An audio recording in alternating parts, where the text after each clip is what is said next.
শিৱৰাত্ৰিৰ শুভকামনা জনাই এবাৰ আহিছোঁ দ্বিতীয় ভাগ শিৱ মন্দিৰৰ কথা ক'বলৈ। যিসকল তেজপুৰত থাকে বা আমাৰ অসমৰ প্ৰায়খিনি মানুহে জানে তেজপুৰৰ মহাভৈৰৱ শিৱ মন্দিৰৰ কথা। হৰিহৰৰ যুদ্ধৰ কথা সকলোৱে আমি প্ৰায় জ্ঞাত।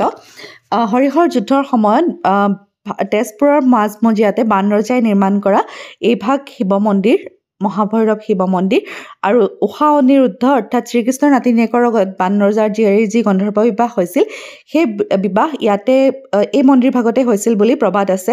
আৰু এই মন্দিৰৰ শিৱলিংগ বিশ্বৰ ভিতৰতে সুউচ্চ আৰু সৰ্ববৃহৎ বুলি এটা মান্যতা আছে। ইয়াৰ উচ্চতা 3.3 মিটাৰ আৰু ব্যাস প্ৰায় 2.3 মিটাৰ। মহাভৈৰৱ মন্দিৰত আজিৰ যি শিৱৰাত্ৰিৰ মেলা খুব ডাঙৰকৈ প্ৰায় 3-4 দিন ধৰি আয়োজন কৰা হয়।